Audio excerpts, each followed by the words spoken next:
नमस्कार विद्यार्थी मित्रांनो, मी डॉक्टर SR शेळके। आज आपण रिकन्सिलेशन स्टेटमेंटवरचा तिसरा प्रॉब्लेम या ठिकाणी घेणार आहोत। तो मी आपल्याला वाचून दाखवतो। From the following information prepare a statement of reconciliation. Particular cost record rupees, financial book rupees.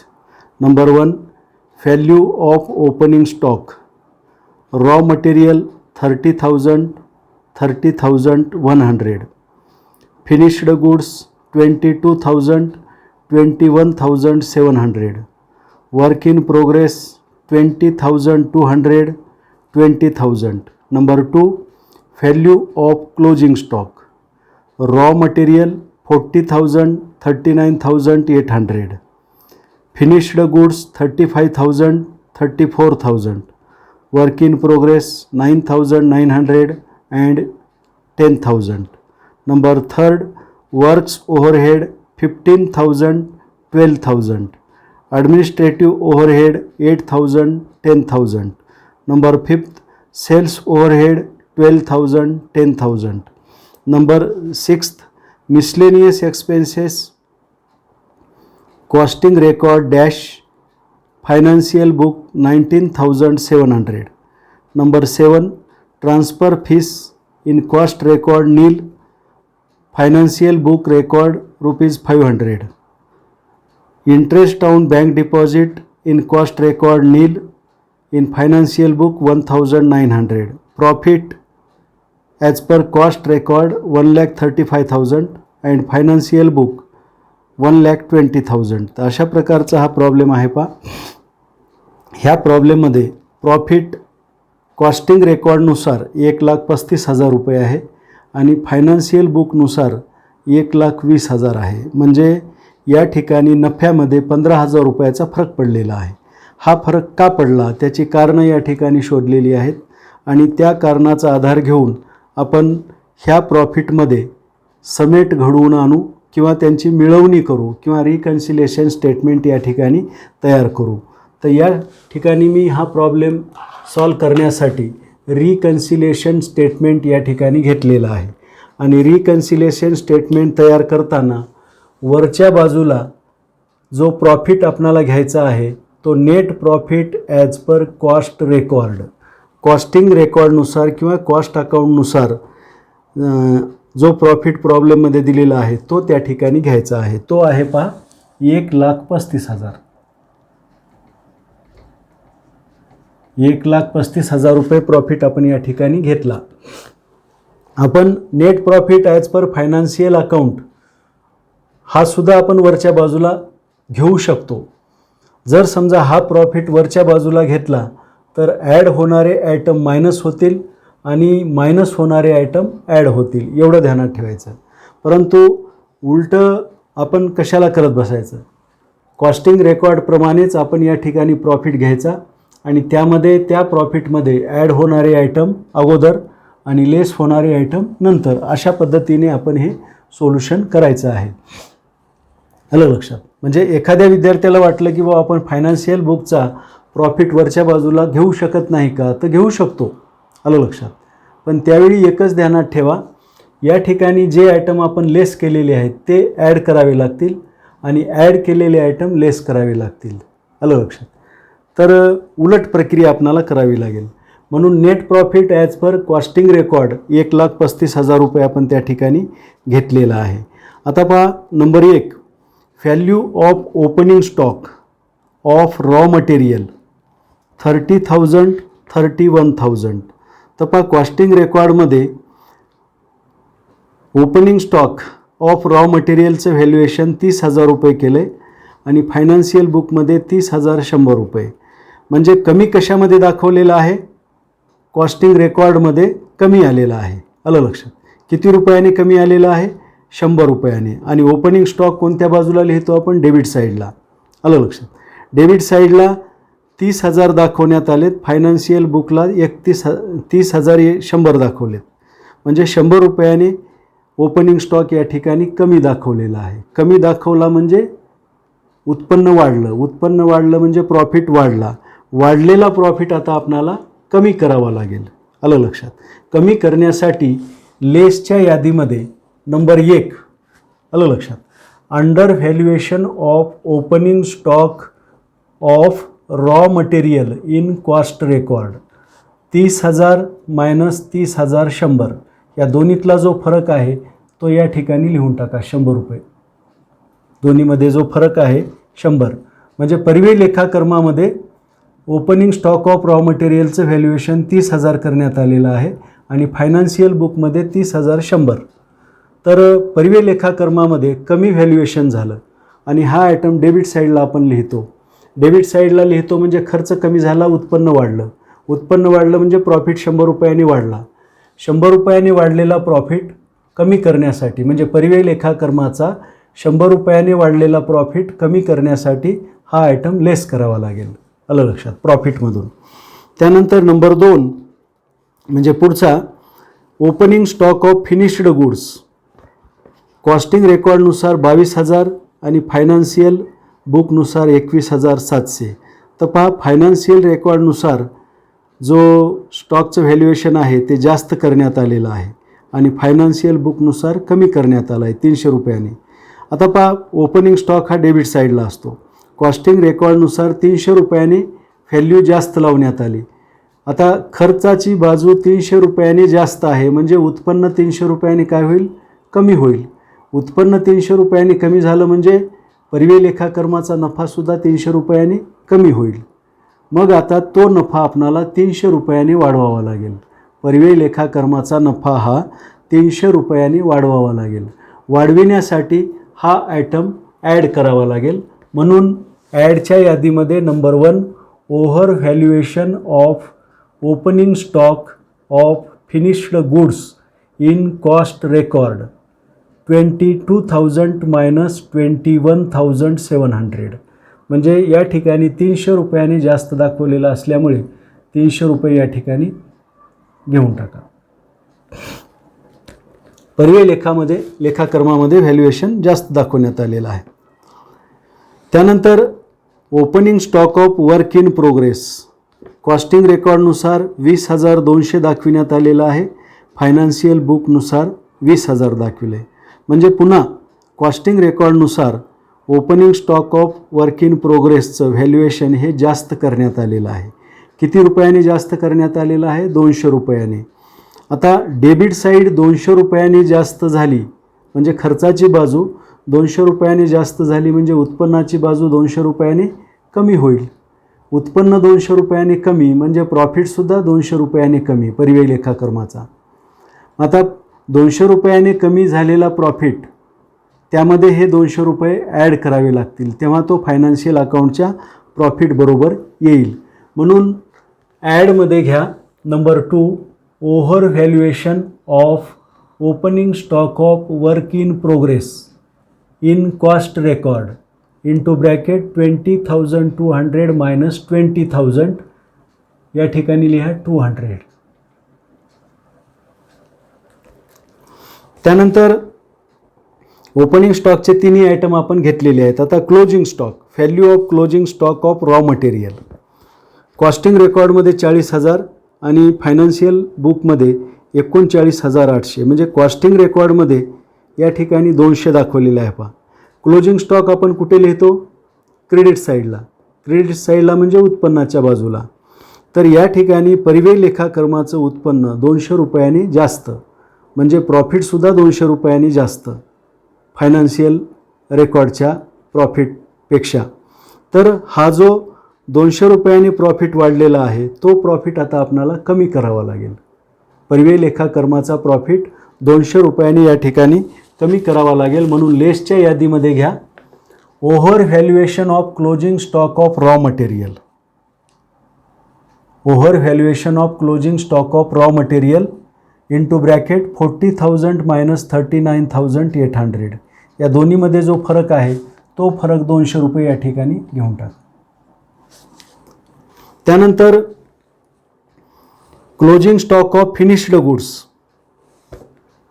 Costing रेकॉर्डमध्ये 35,000 आणि फायनान्शियल बुकमध्ये 34,000. म्हणजे कॉस्टिंग रेकॉर्डमध्ये 1,000 रुपयांनी याचं व्हॅल्युएशन जास्त झालेलं आहे.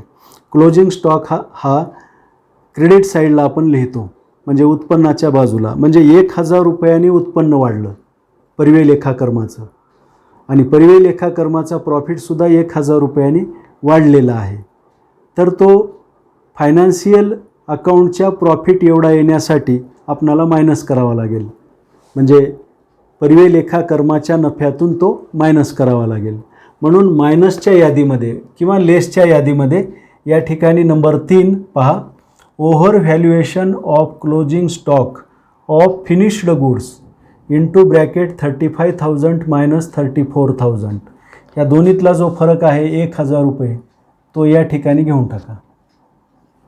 1000 रुपयाने फिनिश्ड गुड्सच्या क्लोजिंग स्टॉकचं परिव्यय लेखाकर्मामध्ये व्हॅल्युएशन करण्यात आलेलं आहे. 1000 रुपयांनी जास्त, म्हणजे परिव्यय लेखाकर्मामध्ये जास्त व्हॅल्युएशन केलं म्हणजे नफा हा उत्पन्न वाढलं आणि नफासुद्धा वाढला. वाढलेला नफा कमी करण्यासाठी हे मायनस करावं लागेल. त्यानंतर पुढं दिलेलं आहे पहा, closing stock of work in progress costing record 9,900 and financial बुकमध्ये 10,000. तर पहा परिव्यय लेखाकर्मामध्ये कमी लावलं आहे का जास्त लावलं आहे हे पहा. तर दोन्हीची तुलना करता परिव्यय लेखाकर्मामध्ये 100 रुपयाने वर्क इन प्रोग्रेसचा क्लोजिंग स्टॉक कमी लावण्यात आलेला आहे. आलं लक्षात. आता उत्पन्नाची बाजू क्लोजिंग स्टॉक हा क्रेडिट साईडला लिहिला जातो आणि 100 रुपयाने तो कमी लिहिलेला आहे, म्हणजे परिव्यय लेखाकर्माचं उत्पन्न 100 रुपयाने कमी झालं, म्हणजे प्रॉफिटसुद्धा 100 रुपयाने कमी झाला. आलं लक्षात. मग आता परिव्यय लेखाकर्माच्या प्रॉफिटमध्ये हे 100 रुपये आपल्याला ॲड करावे लागतील. म्हणून ॲडच्या यादीमध्ये घ्या number 3, under valuation of closing stock of work in progress in cost record. Cost रेकॉर्डनुसार 9,900 आणि फायनान्शियल बुकनुसार 10,000, म्हणजे या दोन्हीतला जो फरक आहे 100 रुपये तो परिव्यय लेखाकर्माच्या नफ्यामध्ये ॲड करावा लागेल. त्यानंतर पुढं दिलेलं आहे पहा, works overhead. Works overhead cost रेकॉर्डमध्ये 15,000, फायनान्शियल बुकमध्ये 12,000, 15,000 आणि 12,000. वर्क्स ओव्हरहेड हे खर्च आहेत, डेबिट साईडला लिहिले जातात. खर्च 3,000 रुपयाने जास्त दाखवला, म्हणजे उत्पन्न 3,000 रुपयाने कमी होईल परिव्यय लेखाकर्माचं आणि प्रॉफिटसुद्धा 3,000 रुपयाने कमी होईल. मग आता हा 3,000 रुपयाने कमी झालेला प्रॉफिट आता आपल्याला वाढवावा लागेल. म्हणून ॲडमध्ये ह्या ठिकाणी घ्या number 4, over recovery. Over recovery म्हणजे जास्त लावण्यात आलेलं आहे. Over recovery of works overhead in cost record 15,000 minus 12,000. ह्या दोन्हीतला जो फरक आहे तो 3,000 रुपये या ठिकाणी लिहून टाका. त्यानंतर पुढचा आयटम आहे पहा, ॲडमिनिस्ट्रेटिव्ह ओव्हरहेड 8,000, कॉस्टिंग रेकॉर्डनुसार 8,000, फायनान्शियल बुकनुसार 10,000. आता त्याच्या उलट केस आहे पाही. तर परिव्यय लेखाकर्मामध्ये हा खर्च कमी दाखवलेला आहे. खर्च कमी दाखवला की उत्पन्न वाढते आणि प्रॉफिटसुद्धा वाढतो. किती रुपयाने खर्च कमी दाखवला आहे? 2,000 रुपयाने. 2,000 रुपयाने खर्च कमी दाखवला म्हणजे 2,000 रुपयाने उत्पन्न वाढलं, म्हणजेच 2,000 रुपयाने परिव्यय लेखाकर्माचा प्रॉफिट वाढलेला आहे. वाढलेला प्रॉफिट आता आपल्याला कमी करावा लागेल. कमी करण्यासाठी लेसमध्ये घ्या. लेसमध्ये नंबर 4, लेसच्या यादीमध्ये number 4, under recovery of administrative overheads in cost record into bracket 8,000 minus 10,000, म्हणजे 2,000 रुपये या दोन्हीतला फरक या ठिकाणी घ्यायचा आहे. आलं लक्षात. त्यानंतर सेल्स ओव्हरहेड. सेल्स ओव्हरहेड परिव्यय लेखाकर्मामध्ये 12,000 आणि आर्थिक लेखाकर्मामध्ये 10,000, म्हणजे हा खर्च पुन्हा परिव्यय लेखाकर्मामध्ये जास्त दाखवण्यात आलेला आहे. खर्च 2,000 रुपयाने जास्त दाखवला म्हणजे उत्पन्न 2,000 रुपयाने कमी झालं, म्हणजे प्रॉफिटसुद्धा 2,000 रुपयाने कमी झाला परिव्यय लेखाकर्माचा. तर कमी झालेला प्रॉफिट हा वाढवावा लागेल. किती रुपयाने कमी झाला आहे? 2,000 रुपयाने. तर 2,000 रुपये परिव्यय लेखाकर्माच्या प्रॉफिटमध्ये आपणाला ॲड करावे लागतील. म्हणून या ठिकाणी ॲडच्या यादीमध्ये number 5 over recovery of sales overhead in cost record 12,000 minus 10,000 म्हणजेच 2,000 या ठिकाणी घेऊन टाका. परिव्यय लेखाकर्मामध्ये 2,000 रुपयाने खर्च जास्त दाखवल्यामुळे हे 2,000 रुपये परिव्यय लेखाकर्माच्या नफ्यामध्ये आपणाला ॲड करावे लागतील. खर्च जास्त दाखवल्यामुळे प्रॉफिट कमी झाला. जेवढ्या रकमेने प्रॉफिट कमी झालेला आहे तेवढी रक्कम परिव्यय लेखाकर्माच्या नफ्यामध्ये ॲड करावी लागते. त्यानंतर मिसलेनियस एक्सपेन्सेस म्हणून दिलेला आहे पहा. मिसलेनियस एक्सपेन्सेसची नोंद परिव्यय लेखाकर्मामध्ये झालीच नाही, फक्त ती फायनान्शियल अकाउंटमध्ये झालेली आहे. मिसलेनियस एक्सपेन्सेस म्हणजे खर्च आहे, म्हणजे कॉस्ट रेकॉर्डिंगला हे नोंदवले गेले नाहीत. 19,700 म्हणजे परिव्यय लेखाकर्माचं उत्पन्न 19,700 रुपयांनी वाढलेलं आहे. आलं लक्षात. उत्पन्न 19,700 रुपयांनी वाढलं म्हणजे परिव्यय लेखाकर्माचा प्रॉफिटसुद्धा तेवढ्या रकमेने वाढला. मग आता वाढलेला प्रॉफिट आपणाला कमी करावा लागेल. म्हणून परिव्यय लेखाकर्माच्या नफ्यातून 19,700 रुपये लेस करा.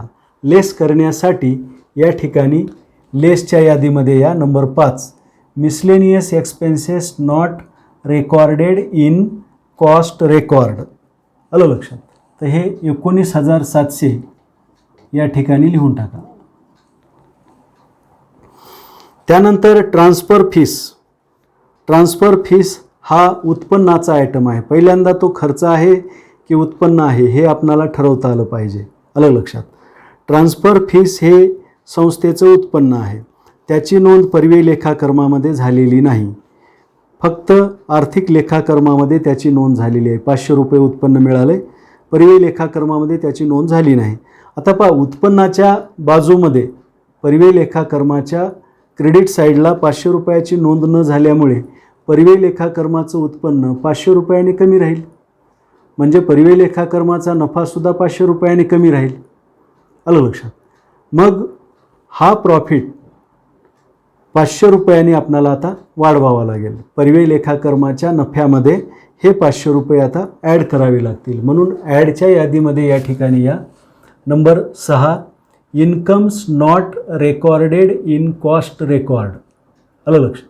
कॉस्टिंग रेकॉर्डमध्ये खालील इन्कमची नोंद झालेली नाही. याच्यामध्ये ट्रान्सफर फीस आहे पहा 500 रुपये. ट्रान्सफर फीस 500 यांची कॉस्टिंग रेकॉर्डमध्ये नोंद नसल्यामुळे उत्पन्न 500 रुपयांनी कमी झालं, नफासुद्धा 500 रुपयांनी कमी झाला. जेवढ्या रकमेने नफा कमी झाला तेवढी रक्कम परिव्यय लेखाकर्माच्या नफ्यामध्ये ॲड करावी लागेल. त्यानंतर पुढचा मुद्दा आहे पहा इंटरेस्ट ऑन बँक डिपॉझिट. याचीसुद्धा परिव्यय लेखाकर्मामध्ये नोंद नाही, फक्त फायनान्शियल बुकमध्ये नोंद आहे 1900 रुपये. तर परिव्यय लेखाकर्माच्या क्रेडिट साईडला 1900 रुपये नोंदवले नाहीत, याचा अर्थ परिव्यय लेखाकर्माचं उत्पन्न 1900 रुपयांनी कमी झालं, 1,900 रुपयांनी कमी झालं. म्हणजे परिव्यय लेखाकर्माचा नफासुद्धा 1,900 रुपयांनी कमी झाला. आलं लक्षात. जेवढ्या रकमेने परिव्यय लेखाकर्माचा नफा कमी झाला तेवढी रक्कम परिव्यय लेखाकर्माच्या नफ्यामध्ये आपणाला ॲड करावी लागेल. म्हणून नंबर 6 मध्ये उपक्रमांक number 2 interest on bank deposit 1,900 या ठिकाणी ॲड करा.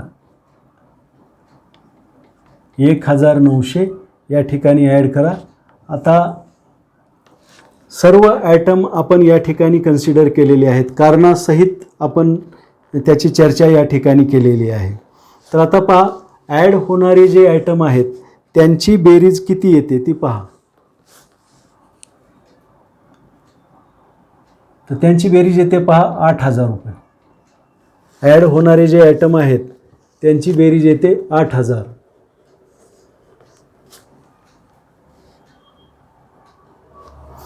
तर आता हे 8,000 1,35,000 मध्ये ॲड करा.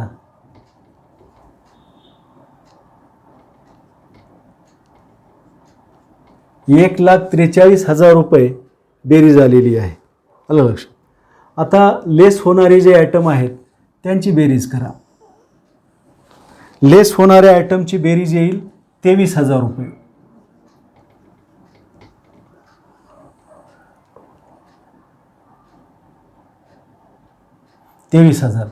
आता हे ॲड केलेले आहेत आपण, म्हणून इथं प्लसचं चिन्ह लिहा, आणि हे मायनस केलेले आहेत म्हणून इथं मायनसचं चिन्ह लिहा. तर 1,43,000तून 23,000 गेले, तर इथं किती राहिले? 1,20,000. तर पहा, याला म्हणायचं नेट प्रॉफिट ॲज पर फायनान्शियल बुक. तर आर्थिक लेखाकर्मानुसार प्रॉब्लेममध्ये एवढा नफा दिलाय का ते पहा. तर पहा, 1,20,000 रुपये नफा दिलेला आहे. याचा अर्थ अशा पद्धतीने या ठिकाणी चूक काहीच झालेली नाही लेखे लिहिण्यामध्ये. फक्त काही आयटमचं व्हॅल्युएशन कमी जास्त झालेलं आहे, काही आयटम एका अकाउंटमध्ये लिहिले गेले, दुसऱ्या अकाउंटमध्ये लिहिले गेलेले नाहीत.